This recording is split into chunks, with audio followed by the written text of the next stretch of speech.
sa inyong lahat at ngayon po ay magkakaroon tayo ng pag-aaral tungkol sa deacons at saka ministry nila to the church. This was discussed, itong schedule natin was discussed last year pa based doon sa ating at saka based sa ating January at saka February leadership meeting din. Ang nakikita ko sa schedule ng ating presentation at pag-aaral is divided into two parts. Part 1 ng ating deacons ministry, pag-aaralan natin ngayon yung we will go through yung objectives, yung overview, kung ano ang deacon, at saka role niya sa church, at saka qualifications niya. And then probably next week, pag-aaralan natin yung kanyang ministry at saka next steps kung paano natin ito i-apply sa ating church sa VBM. So next slide please.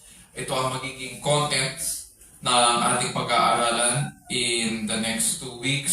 So we'll go through yung objectives ng ating pag-aaral, biblical overview, ano yung i-define natin yung kung ano yung deacon based sa sinasabi ng scriptures at saka qualifications of a deacon and the deacon's ministry.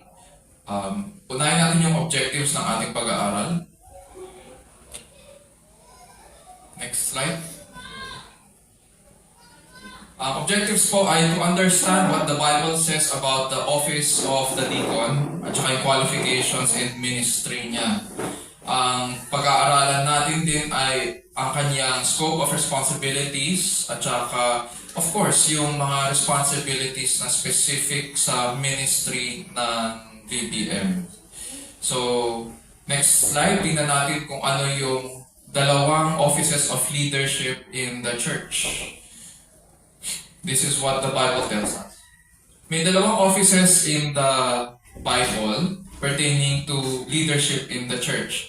Merong elders at saka deacons. Yun yung nire-recognize sa church. No? Unahin muna natin yung elders. Next slide please. Nakikita po ba dyan? Kita naman. Okay. So I hope you have your Bibles with you. Titignan natin yung mga iba't ibang mga passages in Scripture pertaining dito sa mga offices, biblical leadership offices in the life of the church. Ang mga elders po, bigyan lang natin ng konting overview before we go to the Scriptures. Ang mga elders po, sila rin ang tinatawag na mga pastors ng church. They are a group of men or plurality tasked to shepherd and guard God's flock. Nakasanayan po natin sa Pilipinas na ang mga churches natin ay normally may isang pastor lang. Pero in the Bible, when we look at the ministry na itinatag ng mga apostol, makikita po natin na ang mga pastor sa loob ng church ay plurality. Ibig sabihin, more than one. So when the church grows, makikita natin na dumadami din, as the church grows, dumadami din ang mga pastor based sa growth ng church. So plurality sila. They are also called bishops. Hindi hiwalay ang pastor sa bishop at saka ang bishop hindi mas mataas sa pastor. In the Bible, mga bishops ay also called pastors. Because they are the spiritual leaders at saka policy makers of the church. They oversee and discern yung big picture of the ministry. Titignan natin yung mga passages mamaya. And number 3, ang mga elders ay may responsibility to pray and minister the word. Yun yung main responsibility nila. By preaching the gospel and teaching the sound doctrine. Ganun nila pinapakain ang flock ng ating Panginoon. Their main responsibility is to pray and to minister the word or preach the gospel and teach it. So yun yung nila, yun yung main calling nila when we look at the scriptures. Okay? Tingnan natin yung mga scriptures. Unahin muna natin yung as pastors. Buksan po natin sa Acts 20:17 at saka 27 to 30. If anyone can read, or has found the passage, go ahead. Acts chapter 20, verses 17, verse 17, and then 27 to 30.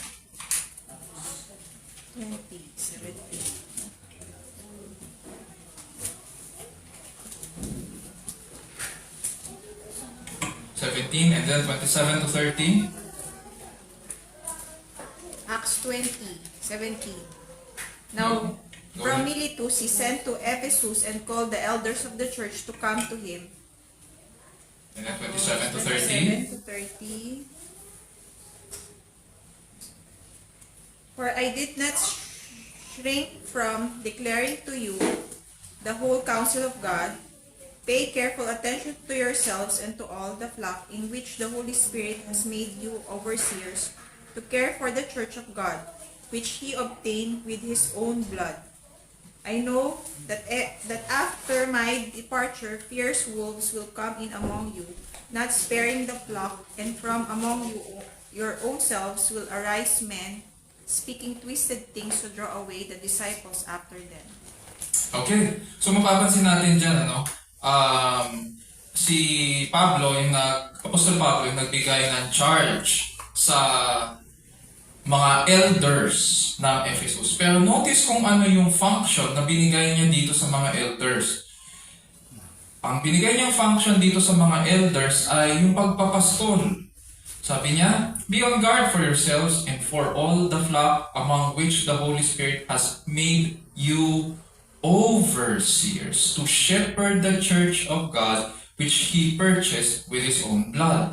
So makikita natin yung tatlong offices agad dyan, yung elders, overseers, at saka to shepherd. These three offices, itong tatlong functions na ito, occupy one leadership office, which is the office of the elder or pastor. Pero mapapansin din natin dyan na nasa plural yan. Hindi katulad ng nakasanayan natin sa Pilipinas na isang pastor, isang church. Mapapansin natin dito sa church at Ephesus, he called to him the elders of the church. So, ang biblical church, makikita natin ay may plurality of elders. Buksan natin sa 1 Thessalonians 5:12 to 13. And then, kung sino ang nakakita na ng verse, you may read, please. Ipinamamanhik namin, mga kapatid, sa nagaling, naigalang ninyo ang mga nagpapagal para sa inyo. Ang mga pinili ng Diyos upang mamahala at magturo sa inyo. Okay. So, sige po. sige, go ahead. 13, pagkukulan ninyo sila ng lubos na paggalang at pag-ibig dahil sa kanilang gawain. Magsama-sama kayong mapayapa. Okay. So, dito naman binigyan ni Pablo ng instruction yung mga taga-Thessalonica na yung brethren na Thessalonica na bigyan nila ng kaupo ng paggalang yung mga nag-aalaga sa kanilang mga kaluluwa. Sabi niya dyan, we request of you, brethren, that you appreciate those who diligently labor among you and have charge over you in the Lord and give you instruction. Ang trabaho po ng elder ay magbigay ng instruction. So, and that you esteem them and very highly in love because of their work, live in peace with one another. And it seems kaya niya binigyan ng instruction to live in peace, baka mayroong konting conflict sa loob ng church. Next, pag-aralan natin yung 1 Peter 5:1 to 3. 1 Peter 5:1 to 3. Ano po ang sinasabi doon?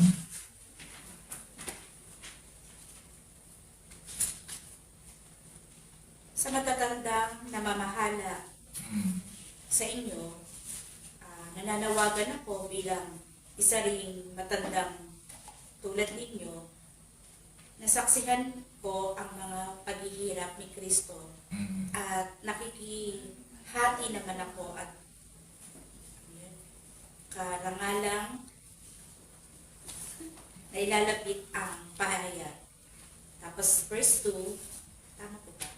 Ipinamamanhik kung ingatan ninyo ang kawang ipinagkatiwala sa inyo. Hindi ko masyado mabasa. Okay, so sinasabi po dyan sa 1 Peter 5, 1 to 3, therefore I exhort the elders, yung nabanggit ni Ate Wilinda na mga matatanda. Yun yung salitang elders. In the biblical sense, ang elders po ay mga kalalakinan.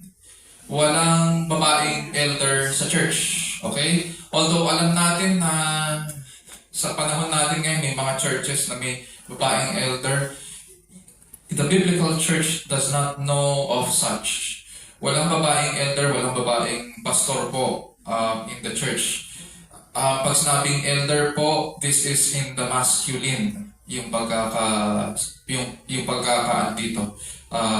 pagkakaintindi ng mga original leaders. So, I exhort you as your fellow elder rin, sabi ni Pablo, and as ni Pedro pala, and witness of the sufferings of Christ and the partaker also of the glory that is to be revealed. Shepherd the flock. Yung elder has the function of being shepherd, which is a pastoral function. Shepherd the flock of God among you, exercising oversight, not under compulsion, but voluntarily according to the will of God, and not for sordid gain, but with eagerness. Nor yet as lording it over those allotted to your charge, but proving to be examples to the flock. So hindi mo sila, hindi ka mamumuno sa kanila pa, hindi tulad ng mga hentil o ng mga nasa labas. Bagkus paano daw pangangasiwaan sila, pamamahalaan. Proving to be examples. You are to be an example to the flock. Okay?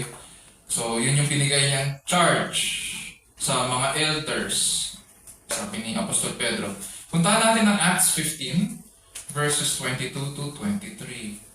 Sabi po dyan, Kaya't minabuti ng mga apostol na matatanda at ng buong iglesia na pumili ng ilan sa kanila upang subuin sa Antioquia. okay. Kasama ni na Pablo at Bernabe. At sinubo nila ang mga pangunahin ng mga kapatid. Si Judas, na tinatawag na Barsabas, at si Silas. 23, ipinadala nila ang sulat sa ganito ang nilalaman. Kaming mga apostol at matatanda ay bumabati sa mga kapatid na hintil sa Antioquia, sa Syria at Cilicia. Ayun po. Okay. So dito, ang kausap nila ay ang mga matatanda sa Jerusalem Church, no?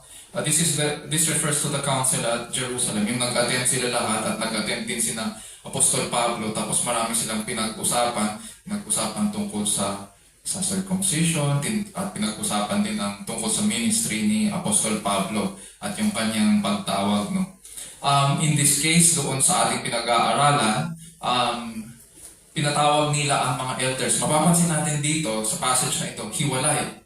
Iba ang function ng apostol, iba ang function ng elders. At itong mga elders na ito, mapapansin din natin na sila ay, how would you say, committed sila sa isang church. Hindi sila katulad ng mga apostol. Siyempre na ang mga apostol po ay parang they function as missionaries, and at the same time, nagtuturo din sila, no? Pero kaya sila tinawag na apostol kasi sila yung may witness sa Panginoong Jesus. Nakita nila, nakasama nila ang Panginoong Jesus. So, iba ang category nila pagdating sa ministry. Ngayon, itong mga elders, sila po yung mga homegrown, in this case, Church at Jerusalem. So, sila yung mga first generation of Christians na lumaki dito sa Jerusalem Church. Kanina pinag-usapan yung Thessalonians. So, sila yung mga nandun sa Thessalonian Church. At yung sa Ephesus, sa Acts chapter 20, sila yung mga elders at Ephesus. So, hindi sila yung paikot-ikot. Doon sila actually nakakommit. Kung sino yung mga kausap ni Apostol Pablo, doon sila committed sa church na yon. Unlike sa panahon natin ngayon, pag sinabi ng ating mga Christians, paikot-ikot, dati siyang elder dito, ngayon nakita mo elder. Dati siyang nasa Makati, ngayon elder na siya dito sa ano. Hindi mo maintindihan kung saan ang commitment ba talaga. Di ba? Minsan, kung ano yung ginagawa ng mga members, ganun din ang ginagawa ng mga elder, hindi mo na maintindihan asan ba talaga ang commitment mo.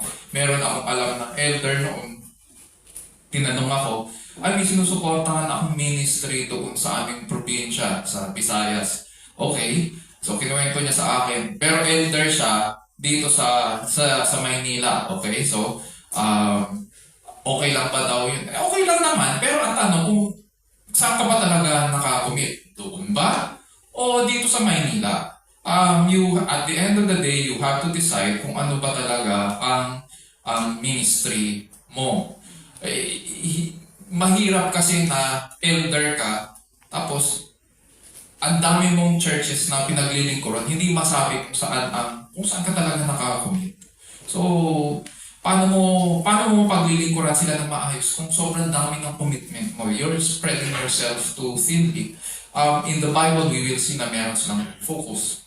Iba sila sa mga apostol. Yung mga apostol sila yung umiikot at nagtuturo sa mga churches kung ano yung naituro sa kanila ng Panginoon, kung ano yung pananampalataya na pinapasa nila syempre sa church. Okay, puntahan naman natin yung bishops, yung function ng bishops. Hebrews 13:17. Ano po ang sinasabi dyan? Hebrews 13:17. Pakibasa na lang po.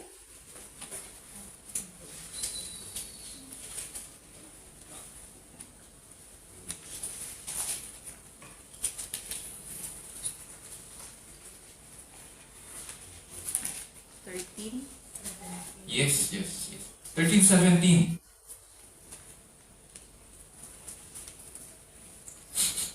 Hebrew 13:17. Pasakop kayo at sumunod sa mga namamahala sa inyo. Sila ay nangangalaga sa inyo at mananagot sila sa Diyos sa gawain ito. Kung sila ay susundin ninyo, magagalak sila sa pagtupad ng kanilang tungkulin kung hindi sila mamimigati at hindi ito makakabuti sa inyo. Okay.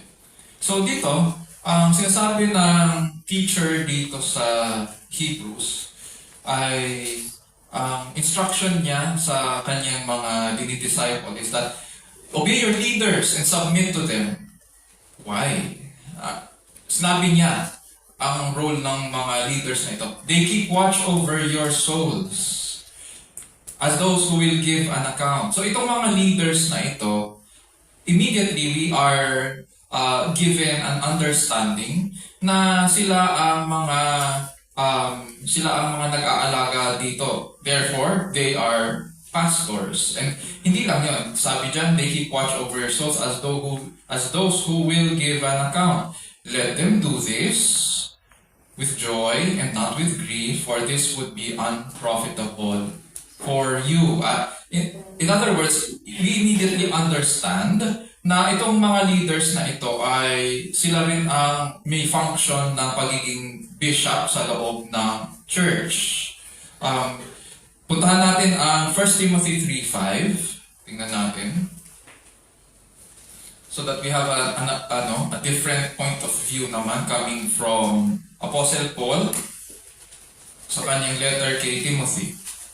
1 Timothy 3:5. For if someone does not know how to manage his own household, how will he care for God's church? Okay. Dito, yung binigay na qualification na yon ay para sa mga overseers. Overseers.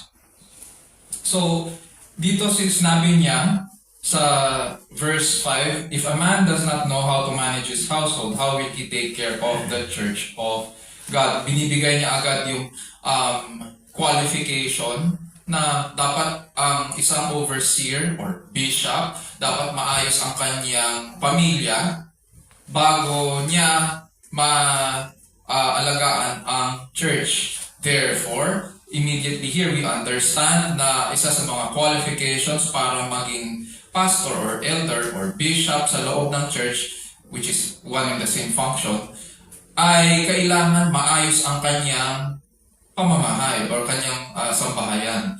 Hindi pwede siyang mag-qualify as pastor or bishop kung magulo ang kanyang sambahayan. Okay? So, it is immediately understood na he needs to have a command of his family before he can take care of the church. Sa Acts 15, punta tayo. 4 to 6. Acts 15, 4 to 6. Ano po ang sabi dyan?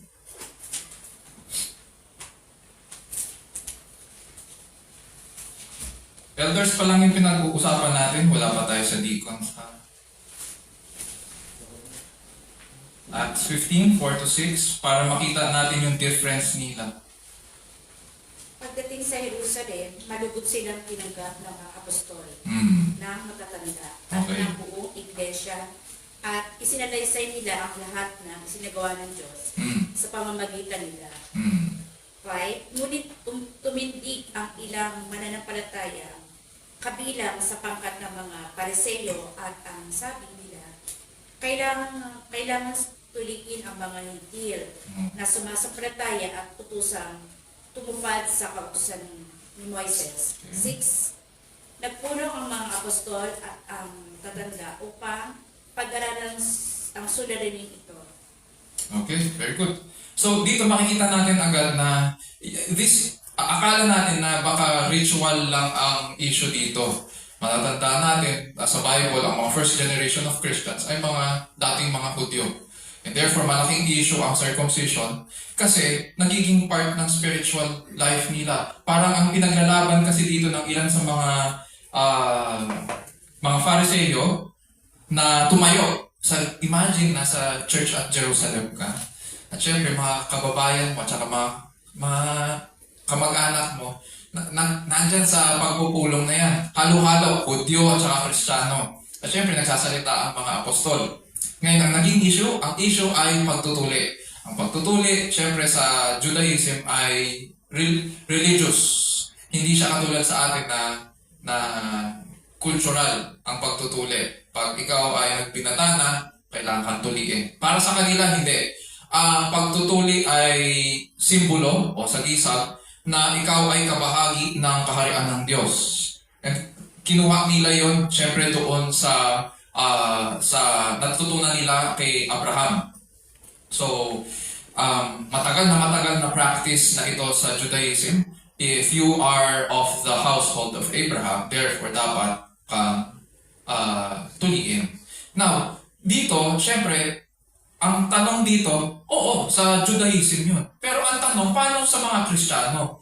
Oo, okay sa mga Hudyo, dahil ako'y Hudyo, tuli na ako. Paano ngayon yung sa mga Hentil na hindi naman tinuli? Paano sila? Kailangan ba nila magpatuli? Yun yung pinag-uusapan dito ngayon. At ngayon, nagpulong ang mga apostol at saka yung mga matatanda sa church at Jerusalem.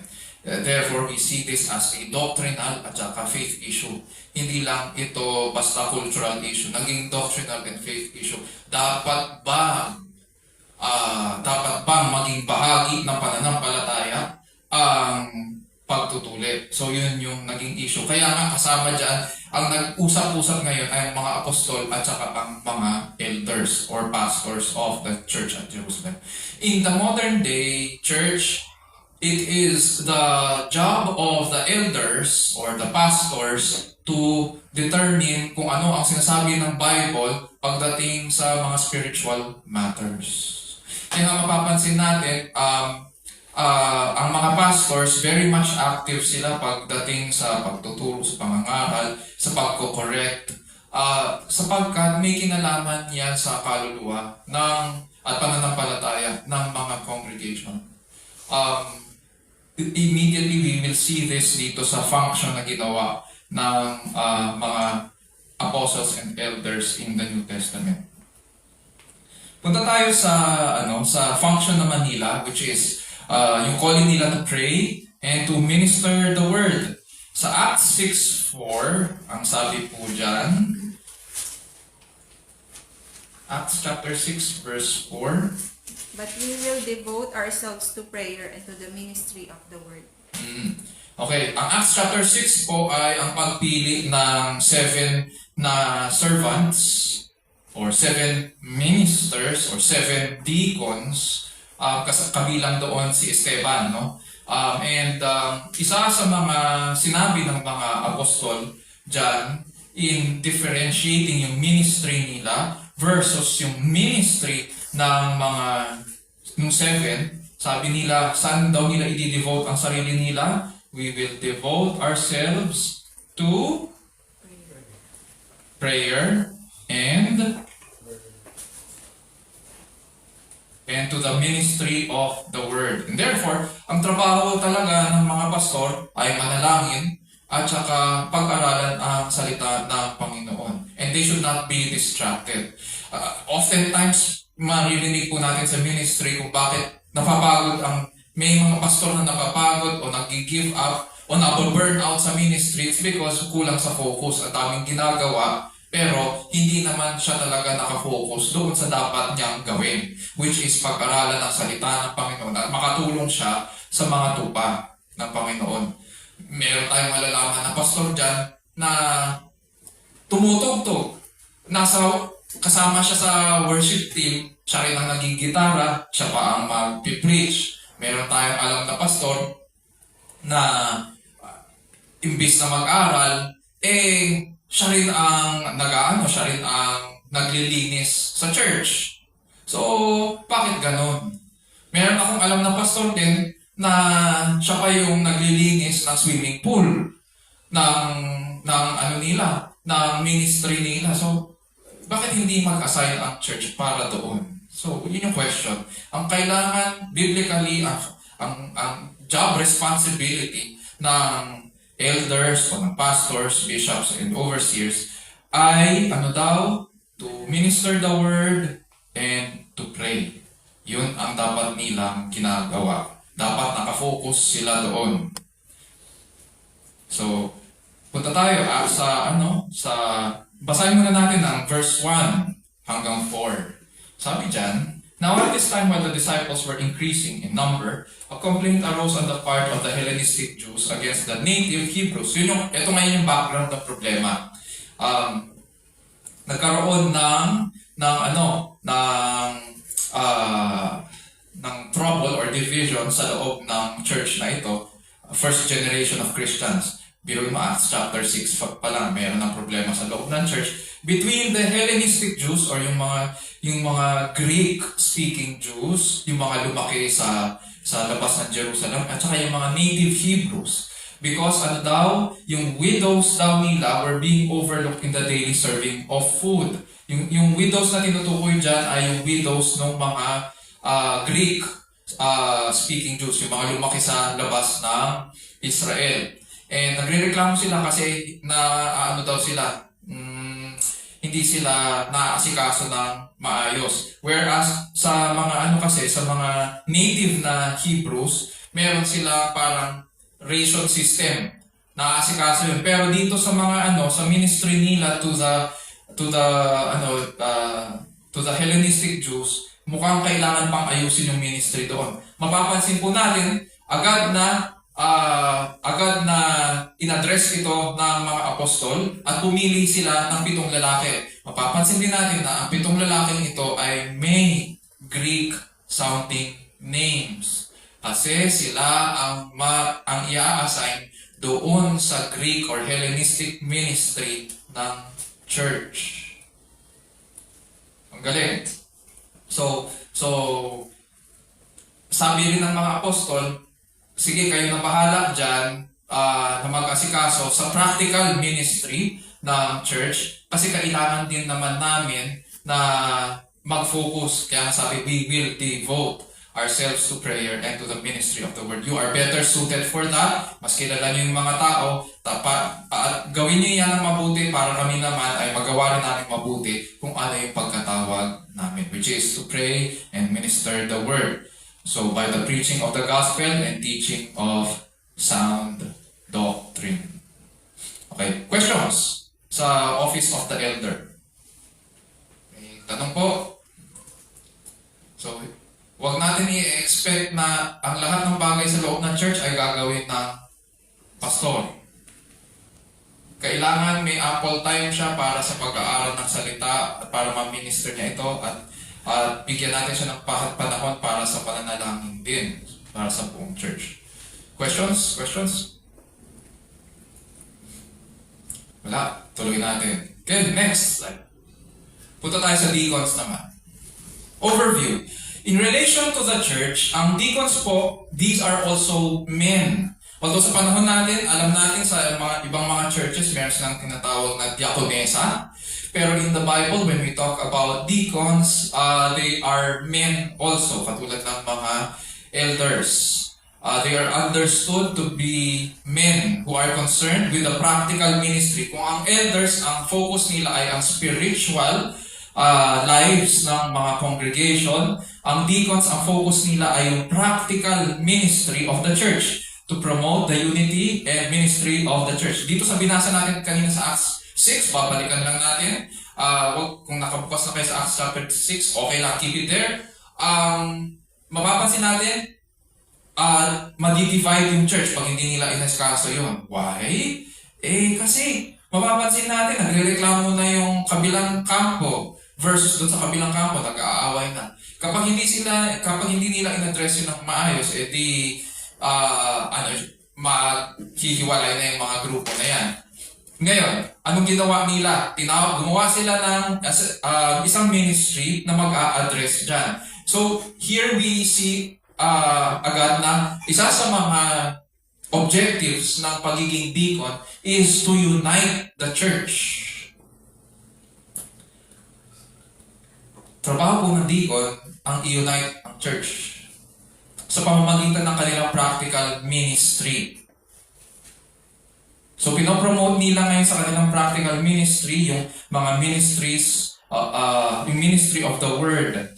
So, dyan makikita natin, sabi ng mga apostol, we will devote ourselves to prayer and to the ministry of the word. And the statement found approval, verse 5, with the whole congregation. At pinili nila si Esteban, or si Stephen, a man full of faith and of the Holy Spirit, Philip, Prochorus, Nicanor, Timon, Parmenas, and Nicholas, a proselyte from Antioch. And these they brought before the apostles, and after praying, they laid their hands on them. So, they were officially recognized by the church for the task of serving or deaconing yung kanilang church. In relation to the church. Ang function nila, uulitin ko, in relation to the church, ang function nila ay ang practical ministry para ma-promote ang unity of the church at saka ang ministry of the word. Di ba nga sabi ng mga apostol, sige, mabuti ang gagawin nyo para kami naman ay makapag-focus sa ministry of the word. So they also promote the ministry of the word through their focus of the practical ministry of the church. Ngayon, in relation naman sa mga elders, sino itong mga deacons? The deacons and their wives assist the elders by handling more practical matters. Yung practical matters na pinag-usapan dyan ay yung administration, yung logistics, at halimbawa na lang, yung mga upuan. Pag tinatransport yung upuan, alam naman natin kung saan tayo nanggaling last year, di ba? Sa kabila. Practical ministry yun ng church. A question, si pastor pa ba ang mag-iisip ng pagta-transport? O ang deacons? In this case, deacons na ang nag-iisip nun. Hindi na si pastor. So, halimbawa, pag-maintain ng lugar, pagpapapintura, sabihin natin kasi nagbibitak-bitak na. Si pastor pa ba mag-iisip nun? Hindi, mga deacons na. So, hayaan natin si pastor na makapag-focus sa kanyang pag-aaral at sa pananalangin sa mga congregation. Tayo na ang bahala sa mga practical na bagay sa loob ng church. So, buksan na natin sa 1 Timothy 3, 8-13 para makita natin yung qualifications. So, whenever we understand yung qualifications ng isang deacon, dito tayo laging nagko-consult sa 1 Timothy chapter 3 verses 8-13. Ano po sinasabi dyan? Deacons likewise must be dignified, not double-tongued, not addicted to too much wine, not greedy for dishonest gain. They must hold the mystery of the faith with a clear conscience, Yep. and let them also be tested first, then let them serve as deacons if they prove themselves blameless. Their wives likewise must be dignified, not slanderers, but sober-minded, Yep. faithful in all things. Let deacons each be the husband of one wife, Yep. managing their children and their own households well.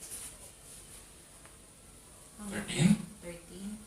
For those who serve well as deacons gain a good standing for themselves and also great confidence in the faith that is in Christ Jesus. Okay. So mapapansin natin dyan sa ang qualifications ng deacon, ang isa sa mga features niyan ay mapapansin natin kasama niya ang kanyang asawa. So pag in-apply natin ngayon sa ministry natin, pag may ninominate tayong deacon, kailangan kailangan makuha din natin ang support or affirmative ng kanyang asawa. So, hindi pwedeng wala. Although alam ko sa mga churches, sinasabi nila, ay, okay lang yung diakonesa kasi sa Bible may ganun. Pero, when we read itong instruction ni Paul kay Timothy sa church at Ephesus, gusto niyang ipa-execute kay Timothy is, mapapansin natin, hiwalay ang deacon, which is lalaki, sa kanyang, yung function ng kanyang asawa.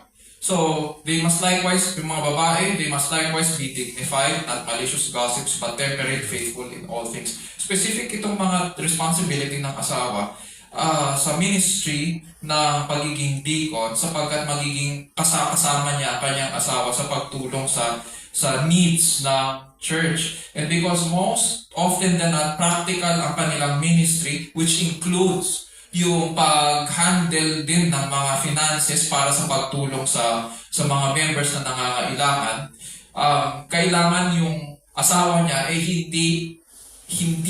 uulitin ko, hindi pinagmumulan ng chismis at saka division.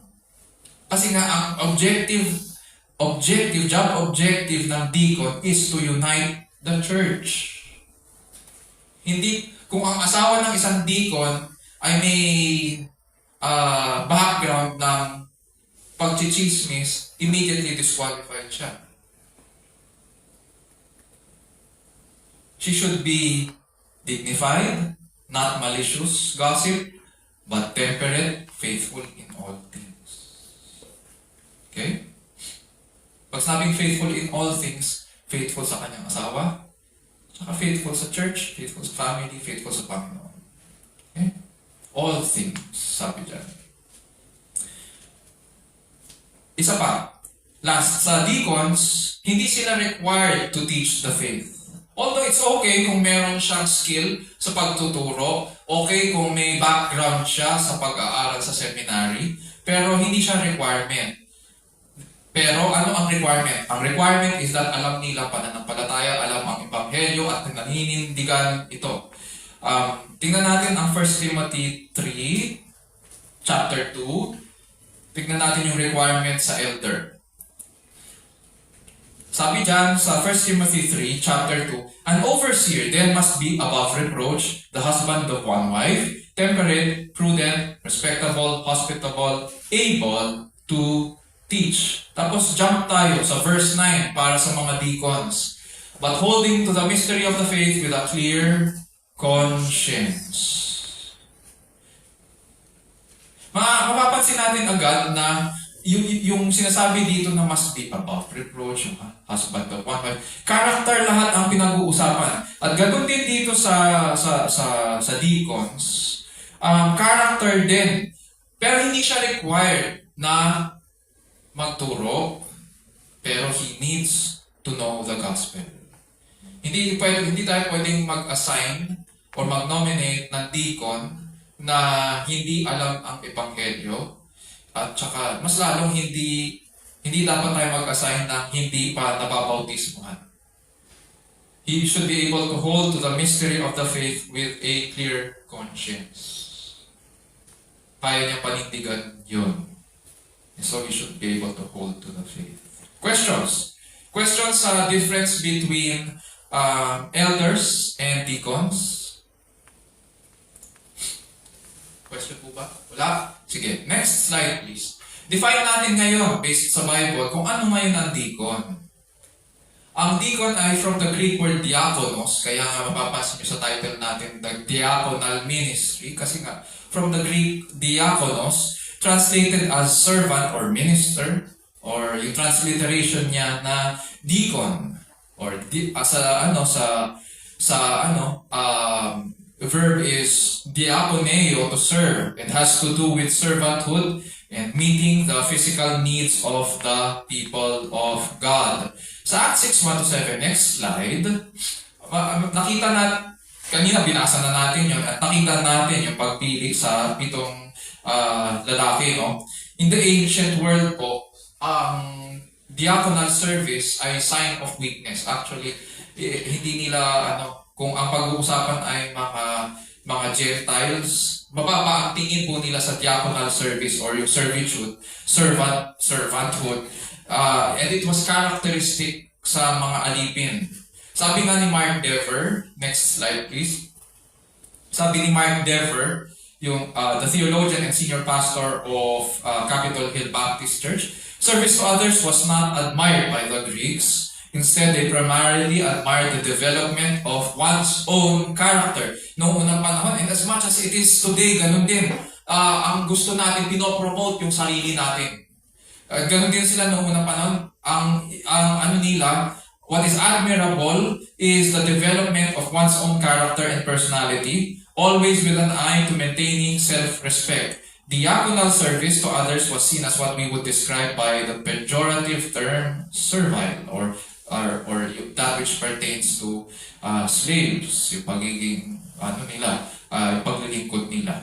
But in the Bible, next slide, we see Jesus taught that serving Christ is acceptable to the Father. Those who serve Christ should follow Christ. Sabi sa John 12:26, if anyone serves or diakoneo me, he must follow me. And where I am, sabi ni Jesus Christ, there my servant or diakonos will be also. If anyone serves or diakoneo me, the Father will honor him. So, mapapansin natin, ganyan yung yung language, yung pagkakagamit ng service sa Bible. So, serving Christ is acceptable to our Father in heaven. Questions po sa definition ng deacon. And so, itong function na ito ng deacon is actually service. Sa mga churches ngayon, mapapansin natin, meron silang board. Minsan may mga council of deacons or board of deacons. Minsan hindi nagiging board of deacons, ang tawag dyan, board of demons na or council of demons, di ba? Dahil lahat ng kalokohan dyan nagmumula, pati yung imbis na service or servanthood,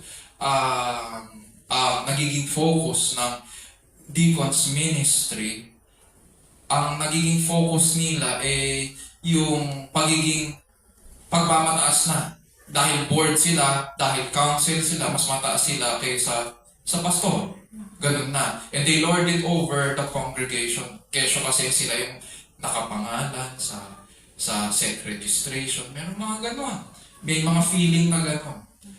Porket sila yung nandun sa legal papers ng church, kami ang founders, kesyo. Ganon ang attitude, which is hindi dapat. We see here sa scriptures na ang ministry na ito ay paglilingkod. At ilang beses sinabi din ng Panginoong Jesus, kung nais nyo maging if any one of you wishes to be a leader or to be first, then you must learn to be last. The last will be the first, and the first will be last. So, ganun siya. Servanthood ang pinag-uusapan dito. Hindi kung sino ang mas mataas, kung sino ang sikat, kung sino ang nakapangalan sa SEC registration. Okay. Questions? Questions?